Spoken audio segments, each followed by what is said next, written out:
Welcome to Health, Wellbeing and Lifestyle, where experts in the field inform, educate and inspire the community to be healthier, more balanced and live the lifestyle they love. Our first guest today, Anthony Kilner, is a psychic medium and author, and the topic we'll be discussing is how dreams help us in everyday life. Welcome, Anthony. Thanks for having me, Megan. So, Anthony, what is a dream and why is it important? Everybody dreams. Animals dream. People have been dreaming for centuries. And a dream is a message that comes down from your soul collective. So it's the sum of all your souls together through what we call the superconsciousness to our subconsciousness. And then we have that dream during the night or during our sleep state. So it doesn't have to happen just at night. And then that comes to our consciousness and we have to interpret that. And the way we interpret that is, if we have subjective, it means it needs interpretation, and that's what a dream is based around. If it's objective, it's real. And so where we look at what happens with a dream is, it comes through as a message, and it'll be quite often muted in colour. For older people, I normally say it's like a black and white cartoon on a colour TV. It's muted. You tend to watch it rather than be a part of it. And it's a message for you to help you to move forward. So why it helps you in everyday life is being able to interpret that message. And people like Sigmund Freud and Jung all specialised in trying to work out what these interpretations were and are and how they can then help the person. And sort of skipping forward, we just have a broader interpretation now, because there's so many more distractions in our lives, so there's so many more things in our minds that the message can work with. So how it helps us in our everyday life is it gives us an understanding of what's happening around us, and so we take that understanding and we change our lives accordingly, and then of course that dream will go away. The part of that that's really important to note is that we have to interpret what it means to get the best out of it. So for example, you have a dream where you see yourself driving along a road. You can't quite see the colour of the car, but let's say it's blue. And you get a sense that it's blue. And you're driving along the road and you go off the road and then it gets rougher and rougher and you start climbing up a mountain and you get to the top of the mountain and in the distance you can just see the sun coming up. And you think, wow, what does all that mean? You know, it's a bit interesting. So what it really means is, in the person's direction, represented by the vehicle, there's a lot of communication issues that are coming up for them, represented by the blue of the vehicle. Going from the smooth road to the rough road means that there's going to be a situation in their life that requires some really good, solid interpretation and communication with to help them get to the top of the hill. When they get to the top of the hill and they see the sunrise coming up, then what that means is that they've got there, they've done the work, everything's getting better, and from there on in it's a lot smoother. So it's all those little things like that. Now it can also, in a dream, you might see yourself with a loved one or with family and friends, and so you have to interpret what does that mean. And quite often, instead of it being the family or the friends, it means aspects within yourself need to be addressed. So for example, you might have a dream where your mum's there and your mum's telling you to cook this food in a specific way, and there's a lot of anger around it and pots going everywhere. It's not your mum as such. It is her energy that you hold within you, and about how you are looking after yourself on a nutritional level, and that the anger and frustration that's within you is showing and coming out, and you need to let that come out and look after yourself properly. So it's really quite intricate. In the more detail you get, the more you can actually interpret to help you to move forward in life. What happens when we have a reoccurring dream and how can we change that? Reoccurring dreams, Megan, are really interesting because it means the person's not understanding the message that they're getting from their original dream. And so it keeps getting worse and worse and worse until we actually take note of what that dream is.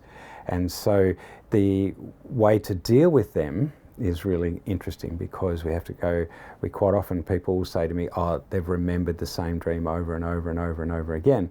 Well, that's their soul telling them they have to change, and most people get to a point they don't want to change. So the dream gets nastier and nastier. The really good thing about how to deal with them is take note of all the details in that dream, see how it works in your life, and then make a change. And once you make that change, the dream quite often goes away. It might lessen down because you've only made part of the change. It really, if we're talking about our soul collective giving us those messages, that's because they've got our best interests at heart. And if everything was all beautiful and fluffy and light, we'd never change. So it has to get graphic, because otherwise people aren't going to take any notice of it. And that's the way to deal with it. What tips can you offer for our viewers in terms of them looking at their own dreams? Well, there are quite a few tips we can really suggest. The first one is go to bed with a pen and paper. As soon as you wake up or you come back from that dream, write down as much detail as possible. Because when it comes to interpreting that information, the more detail, the more accurate a person can work it out. All right, so that's the first big tip. The second tip I say to people is to be open to what's coming through and then establish sort of the differences. And so to do that, you need a really good book or reference material that explains what does a house represent, what does a car represent, what are all the different aspects of things subjectively and how they're interpreted, even down to colour. So good reference material, good dream interpretation book will make a big difference. The last tip would be to go and see somebody that specialises in dream interpretation, because there is a big difference between dreaming and astral travel. And so a good interpretation will tell you, oh, that was that, this is the dream, this is how to get yourself back on to track with the right information. And that's probably the most important thing. If you can't work it out yourself, go and see someone that can help you. That will help you get your life back on track. Thanks, Anthony. That's such great information. If you'd like to know more about Anthony Kilner and how dreams help us in our everyday lives, please go to his webpage on our website, healthwellbeingandlifestyle.com.au. And after the break, we have another interesting guest with another interesting topic. Stay tuned. After the break, urban food specialist Mark Noyce is talking about innovative systems that make gardening easier.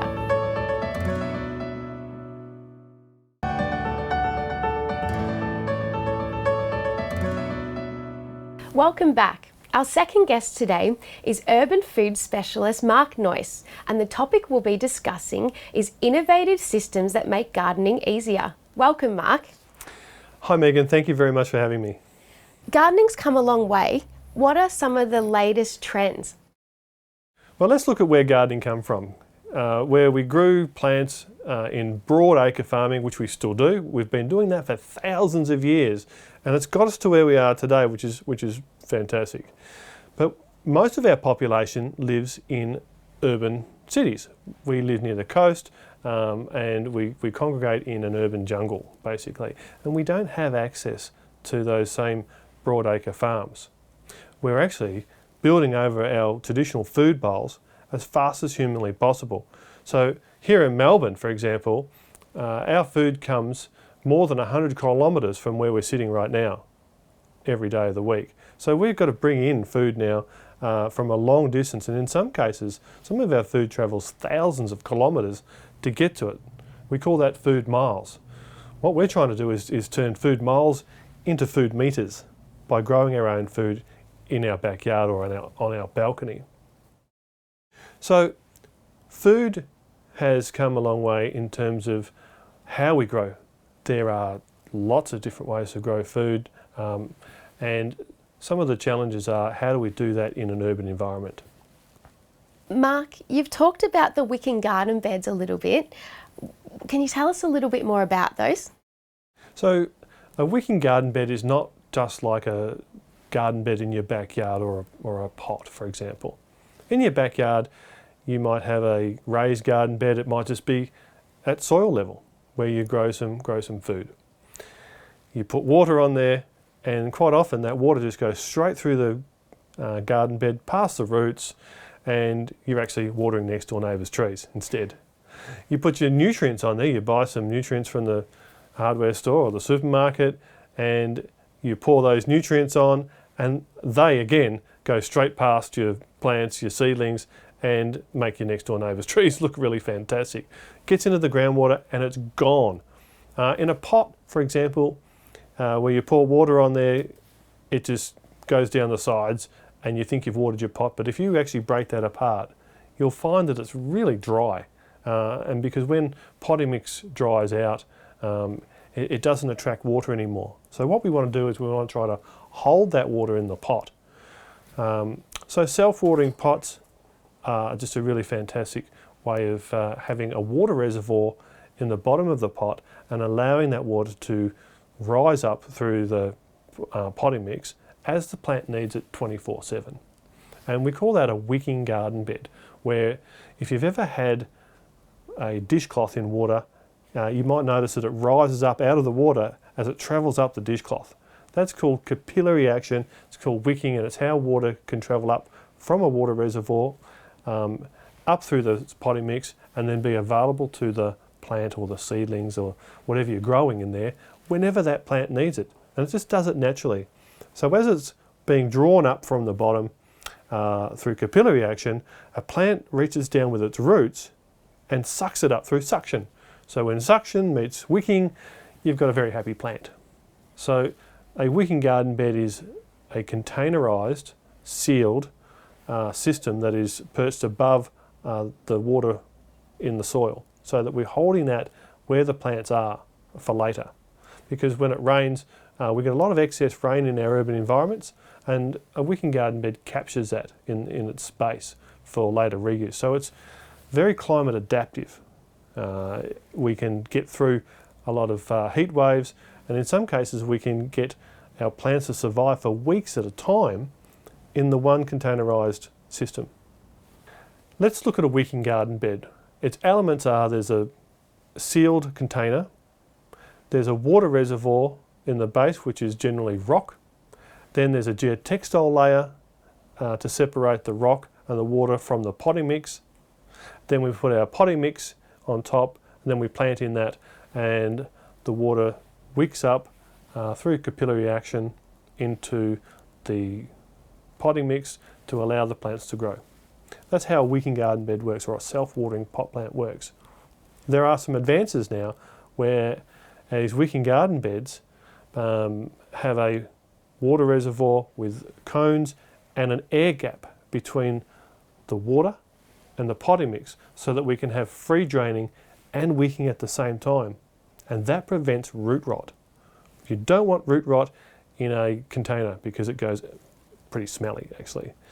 So by getting a little bit of oxygen, you allow the water to move up through the potting mix, you allow the potting mix to breathe, and I like oxygen and so do plants. So they like to breathe too. Allowing them to breathe gets it much healthier. Allowing the plants to breathe lets them grow more optimally. And so you're going to get the best out of your garden bed if you've got a wicking garden bed that can breathe. That's fantastic information, Mark. So Mark, what's some advice for our audience in creating their own urban garden bed? Megan, setting up your own urban garden is actually quite easy. With a wicking garden bed, for example, you can avoid losing all your water, you can avoid having roots come into it from your next door neighbour's trees. You can actually make it very ergonomic by getting it up off the ground and having that raised garden bed so that you're not bending and hurting your back when you're watering or tending to your garden. You can set up an urban farm really quickly these days by having a connectable modular garden bed system that takes the hard work out of gardening. Imagine coming home on a hot day and then you see your garden bed just wilting and dying because you haven't been there to water it. Well, a wicking garden bed solves that. A wicking garden bed gives the plants exactly what it needs 24/7. So certain types of plants can access water all the time versus others that don't like a lot of water can just take what they need, and just more comes up naturally through a weekend garden bed. Wow, that's fantastic information there, Mark. Thank you. If you'd like to know more about Mark and the innovative systems that make gardening easier, go to his webpage on our website, healthwellbeingandlifestyle.com.au. And after the break, we'll have another interesting guest and another interesting topic. After the break, lymphologist Sean Connell is talking about fighting inflammation, so stay tuned.